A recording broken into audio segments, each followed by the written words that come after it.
Righto. Hello, everyone, and welcome to the Performance Marketing Unlocked podcast. As you can probably tell, for those of you who often listen, we're doing things a little bit differently today, having this with a live audience for the first time, which is super exciting. Give us a shout, guys.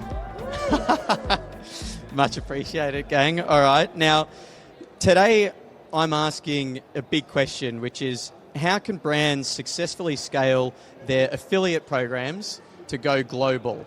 And that's a little bit of lifting the veil on this topic is something that's required, I would say. It's certainly not something that's obvious to everyone. And so to help me answer that question, please join me in welcoming Nick Fletcher, the Senior Vice President of Rakuten Advertising in the EMEA region, to the stage. Nick. Thank you.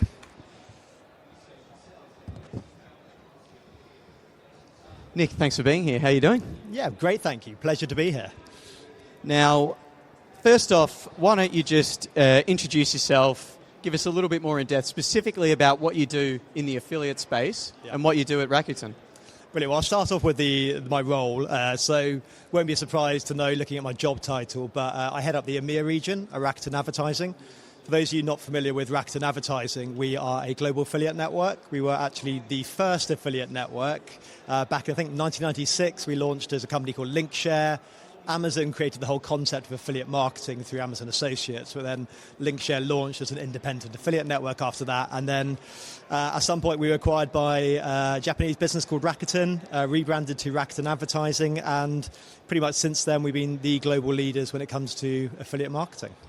Amazing. And so why don't you give us the lay of the land to start off? Why don't you just describe, if you can, as concisely as possible, because it's a big thing, the global affiliate programming landscape and perhaps how it's evolved over time, certainly since you joined Rakuten. Yeah, this is a huge question, isn't it? And all-encompassing, I do apologise. Very much all-encompassing. So the way I like to think of affiliate is there's three different forces impacting affiliate constantly. So you've got changing consumer behaviour, kind of the digital industry changing, and that involves companies like Google, like Apple, who obviously control the browser and therefore control a lot of the user behavior.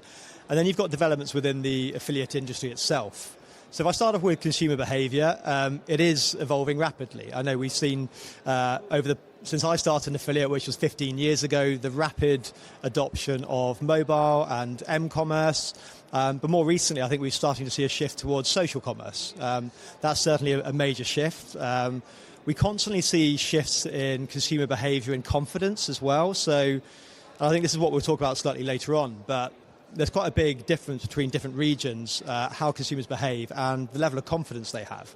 I think a lot of retailers operating primarily in Europe will feel that we're kind of in a slightly low consumer confidence period at the moment, and it becomes quite difficult to convince consumers to make those purchases that they wouldn't have to make otherwise. Whereas if you look at those more emerging markets, so I'm thinking the likes of Middle East, Southeast Asia, India, etc., consumer confidence is a lot higher, which I think is, when you're looking at global affiliate programs, it does present a pretty significant opportunity.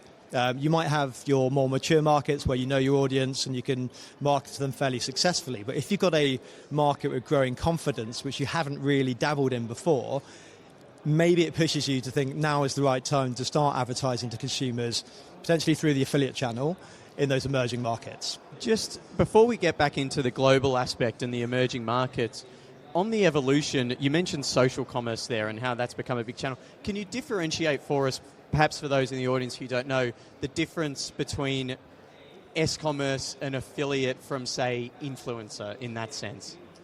Yeah, well, I think they all fall under affiliate, so or can even fall influencer under marketing. Even influencer marketing, right? So I think a lot of influencer, particularly when you're working with the KOLs, the big name influencers, they typically won't work in the affiliate space. They'll be managed, typically we see, by either influencer management companies. They'll be working with an advertiser's PR team probably directly, and that wouldn't really fall into an affiliate network's remit. But you have got a whole long tail of influencers who are open to working on a CPA model. And for me, that's when you start to see the line blur between influencer and affiliate marketing. So, yeah, absolutely. I think influencers are a key part of any affiliate program. And obviously you mentioned like S-commerce, so social commerce. That's really, again, just a mechanism that I think we can monetize through the affiliate landscape. So we're starting to see the emergence of products and platforms such as storefronts, which is basically when an advertiser creates a tool which allows their influencers to essentially enables them to create their own shoppable pages, whether it's on their social media sites, whether it's on their traditional blogs, etc., which can then be shopped through and then monetized and tracked through affiliate links. So, when I think of affiliate marketing, it's very much a channel which is open to multiple different ways of working, multiple different types of affiliates and publishers and websites, different types of making purchases and researching products, and that's, in my opinion, what makes the channel so great. So when it comes to building up investment or involvement in the channel, why is it so essential for performance marketers to take a strategic approach when building and scaling their affiliate programs? Perhaps you can just talk to the strategy of building out those programs from the ground up, if you would. Again, with affiliate marketing, you can make it as simple or as complicated or complex, I should say, as you want to. So very simply, when it comes to affiliate, you're paying a publisher to drive traffic to your site that then converts into a sale, and you pay them a commission. And if you want to keep it that basic and have one set of messaging across all your publishers, and you want to work with one type of publisher, and you want to pay them one flat CPA and track one sort of action, you can absolutely do that, but you're not going to get the most out of your affiliate marketing that way. So if you look at how, certainly at Rakuten Advertising, how we're trying to evolve affiliate marketing, we want it to be a lot more strategic than that, right? So we want people to be able to target different audiences through affiliate marketing, so have personalization brought into the channel, which hasn't really existed previously.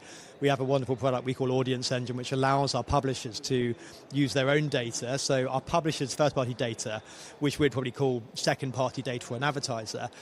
Publisher segments its audience, delivers different messaging to those different audience segments on their site. Then once you drive that traffic through to an advertiser's website, you pay out different commissions based on different types of products they're buying, whether they're signed up to an advertiser's loyalty scheme, all this sort of stuff. New returning customers, the possibilities are endless. And once you start taking those strategies, you get a lot more complex affiliate program, but you get a lot more powerful affiliate program, one which is truly aligned with your objectives. What are some of the challenges that you might encounter? Is first parties' data possession, for example, something that's absolutely critical before getting involved in this space? Yeah, so I mean, when you're talking about data, so again, the advertiser's data I'd consider first-party data. The publisher has its own first-party data, which to an advertiser is second-party data, right? And the challenge with first-party data is it's super valuable, but there's a limited quantity of it. So advertisers are constantly looking for new data sources where they feel that the data is almost as valuable as their own first-party data. So again, one of the beauties of the affiliate channel is that our publishers have a huge amount of transactional data about their consumers. And when you have transactional data, you can really start to understand how your members, if you're an affiliate site, how they shop, what they purchase, and then you can start segmenting that data really powerfully. So yeah, I think my message to advertisers would be start exploring second-party data strategies through your affiliate network, and then you can look to monetize that, because that will give you a lot more reach than you're just going to get through your own first-party data. So it's capitalizing on the data that your affiliates have, I suppose. Exactly that, yeah. Amazing. So let's pivot back now to the global element of this discussion. And you hear this phrase, think globally, act locally, a lot, and I think it's one that's particularly pertinent to the affiliate channel. You mentioned there across EMEA, your region as well, you've got drastically different consumer sentiment across different geographies as well as many other metrics. So what are your top tips, any practical advice for performance marketers looking to think globally but act locally within their affiliate landscapes? Yeah, well, I think it's a constant challenge, that balance between... It's not easy to do. No, it's not easy to do, right? And I think brands they want to have consistency of messaging globally. That's how you build a brand, right? But then you also understand that consumers do behave differently from region to region, market to market. So how do you deliver a consistent message while making sure that your marketing activity is tailored to a local region? And I think, obviously one of the keys there is you do need to have local on-the-ground expertise or people that understand the region in a lot of detail. So that's why, one of the major reasons why affiliate networks exist is because they allow advertisers to essentially kind of outsource some of that local expertise and say, okay, well, listen, you're the affiliate experts. You understand the affiliate market in this region where maybe we don't have our own resource in-house. Can you tell us how to run a successful affiliate program? As an affiliate network, you're constantly interacting with different publishers and different advertisers day in, day out. So you start to learn the landscape. And it's our job to give impartial advice back to the advertiser and say, okay, well, actually, your affiliate program over in the UK might look like this. It might be made up of a mix of full funnel publishers ranging from the influencers we were talking about to some content blogs. You might have some technology partners thrown in there, and then you might have some lower funnel publishers as well. And you might be managing those different relationships using dynamic commissioning and audience targeting, etc. But when you get to maybe a less mature market, like some of the markets we might see in Central or Eastern Europe, they tend to be a couple of years behind the UK. So you'll see more reliance on lower funnel publishers, a lot of focus on cashback, loyalty, voucher, etc. So it's important to engage with those sites, but then also focus on what you want to get out of affiliate, which generally is to create a full funnel marketing affiliate program. So you see it very much as a full funnel approach. It's not something that exists just in the lower funnel or the upper. You see it as something that works together, generates that brand formance that everyone starts talking about these days. Yeah, and this is again why when it does become complex, but I absolutely see it as a full funnel marketing channel. We talked at the start about how influencers increasingly are working on a CPA basis, but one of the challenges that does exist in the space, I think it's fair to say, is that if we're paying out on a last click wins basis, you've got this this challenge that those publishers appearing at the last click, which typically tend to be those lower funnel publishers, are being paid out on commissions, and the publishers at the top of the funnel are missing out on those commissions. And that's why you're seeing networks, including ourselves, investing heavily in understanding that user journey and making sure that we can understand the role that those publishers have played higher up at the start of the marketing journey and marketing funnel, commissioning and rewarding them accordingly. The elephant in the room, I suppose, is the measurement piece as well. Yeah. Talk to us about scaling those measurement strategies and ensuring that they're consistent across different regions. I've talked a lot about challenges today. This is another challenge that we have in the space, right? So, again, at the start, I talked a bit about, you've got these external market forces that impact the affiliate space. Google is regularly one of those, and about 18 months ago, we saw the rollout of GA4. That changed the way that a lot of advertisers look at their marketing channels, and that impacts affiliates. So that impacts how advertisers value affiliate, the ROI they placed against the channel. And then, again, you need the experts, the network, to start changing the strategies and optimizing based on that data that you're seeing in GA4. I think the big trend that I'm starting to see emerge, which I think will be a major trend for 2025, and I think will impact the affiliate space, is the rise of MMM. MMM's been around for a number of years now, but Google have just rolled out their Meridian product about a month ago, and I think that will kind of accelerate the adoption of MMM. Now, MMM, I think, is incredibly powerful, but it's less about tracking direct interactions, which is where the affiliate space has historically excelled and thrived, to creating statistical correlations and ties between different touch points. So it makes things a lot more nebulous, but I think as advertisers have that constant struggle of trying to understand what effect their spend is having and whether it is actually driving positive ROI, and given how complex the user journey is now, where you're not just interacting on one device, you're hopping across multiple devices, you're seeing offline advertising, online adverts, you're seeing CTV ads, you're then browsing products in store. Advertisers are trying to understand that. I think MMM provides them, maybe with the hope, they might start to understand that better. Once we start seeing advertisers rely more on them MMM metrics, then that will start impacting the affiliate space and how we optimize affiliate programs. So, big challenge, but I think quite an exciting time for measurement. Yeah, and MMM in particular, it's one that's come up a lot today throughout the sessions, and the veil's been lifted on it a little bit, in the sense, I think in the past 12 months it's had a little bit of a rebrand, because it's been around a long time, as you say, and it's taken some time to win marketers over back to MMM and obviously Meridian, but there's a lot of other tools out there, Robin, we were talking about earlier, that are providing more modernised solutions for the resource. But what about AI? That's the other one that comes to me. Is there a role for AI to play, particularly when it comes to overcoming the issue of scale? So AI is going to play a role. I think fundamentally there's going to be two approaches to measurement. There'll be one which is trackable activity, and that's what we see with attribution providers. We have our own conversion journey analysis that looks at the multiple touch points in the affiliate journey.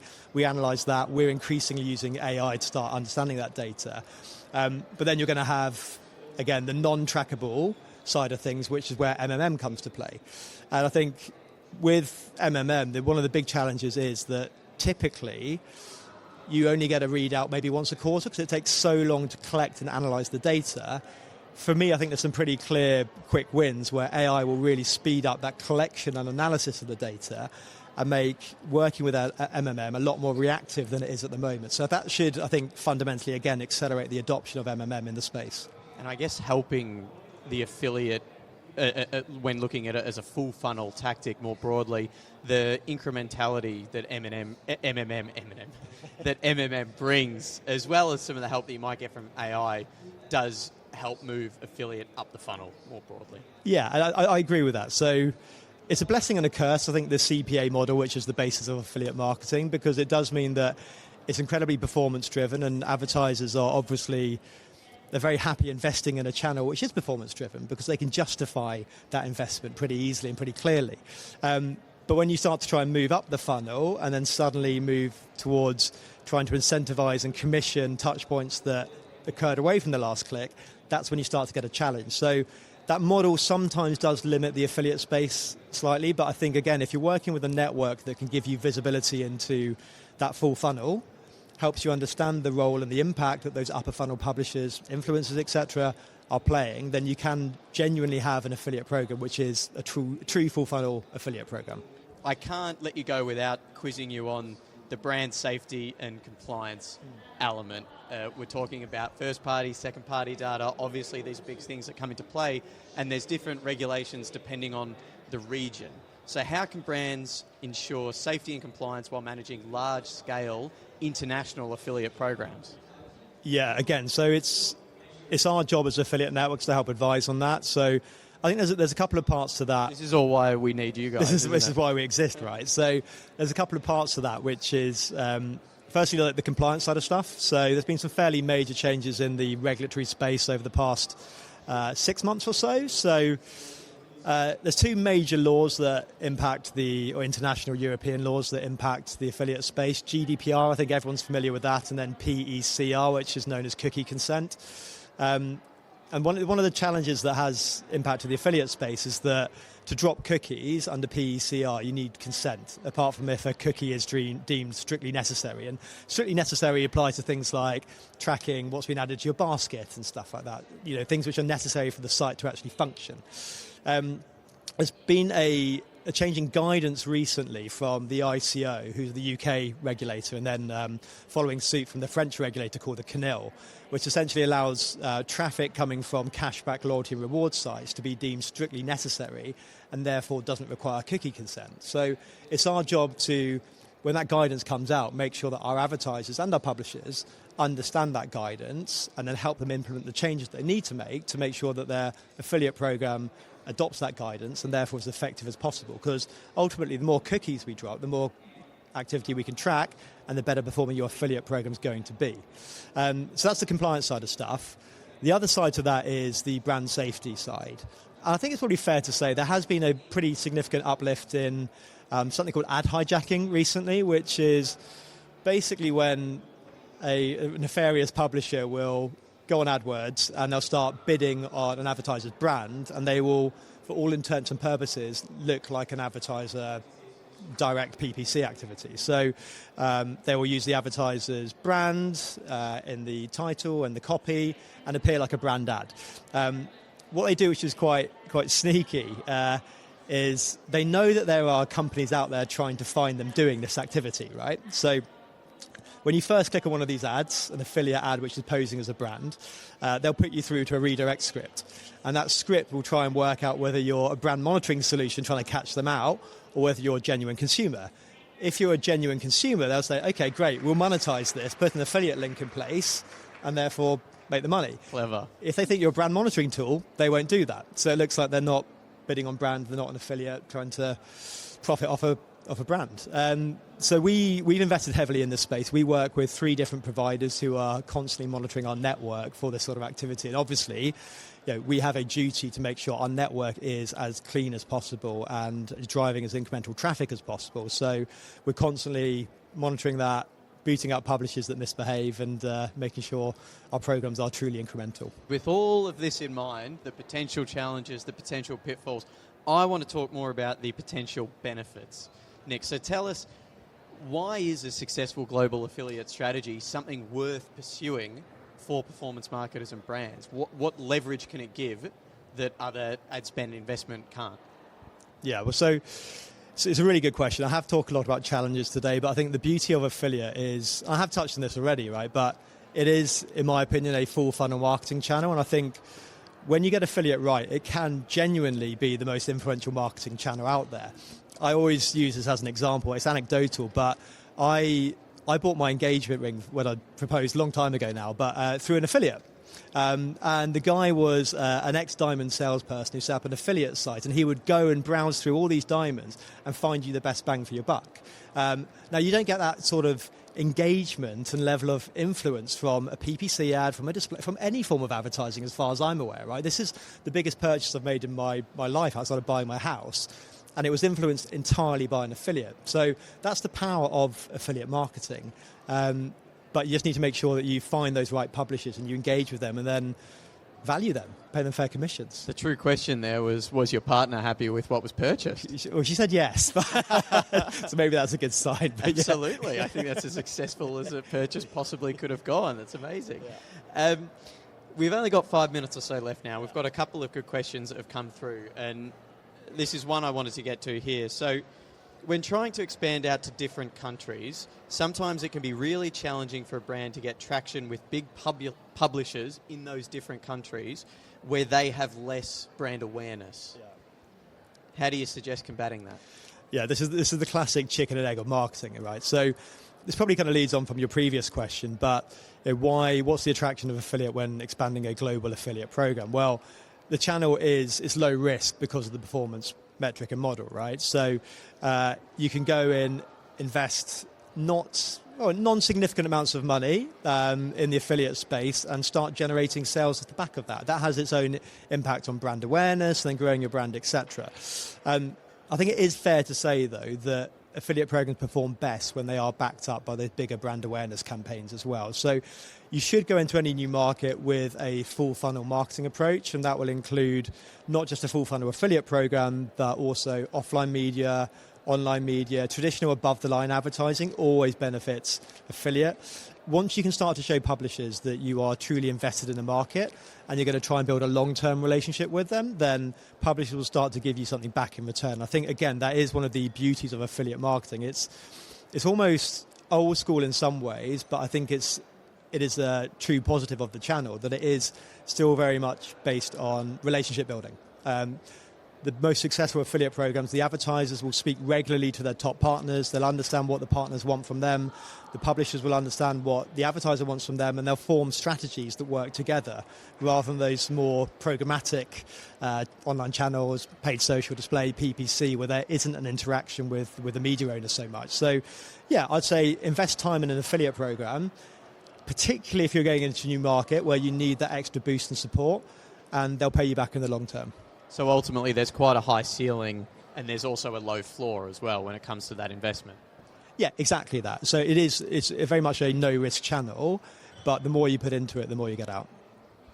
Final question for you, Nick. When we look ahead now to the future, obviously this channel is incredibly fluid, just like most of performance marketing these days, and it moves at a rate of knots. So 6 months, 12 months, 5 years ahead into the future, what are some of the trends, challenges, opportunities we might see on the horizon in the affiliate space, particularly as the world continues to globalize? the digital world, I should say. Yeah, so I think we've touched on a couple of these already, but I think measurement's going to be an increasingly important part of valuing any marketing activity, but particularly affiliates. I do, as I've alluded to, see the rise of MMM this year. I think Google's move into that space and rolling out Meridian will just accelerate that adoption. So I think whether you're on the affiliate advertiser side or whether you're on the publisher side or as in a network, start to understand MMM data and how you and get comfortable with that. That's going to be a big one. I think, again, something we've already talked about, but I see affiliate continuing to move up the marketing funnel, possibly due to the way that it's being measured. I think the more we understand about how customers interact with different types of affiliate, the more we can start to reward those publishers appearing at the start of the user journey.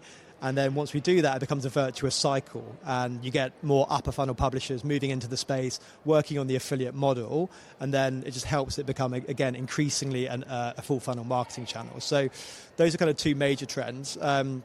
Globalization of affiliate has been something which has been around for a while. But I think as logistics get better and better, as e-commerce sites get better and better at shipping, and then ultimately tailoring their sites to being more localized, you're going to see more and more local affiliate programs pop up, so that'll be a fairly big one. And I think, again, the other one we touched on is s-commerce, social commerce. So that's, again, going to be a big part of the affiliate mix moving forwards. You're going to see more and more publishers operating on that sort of model.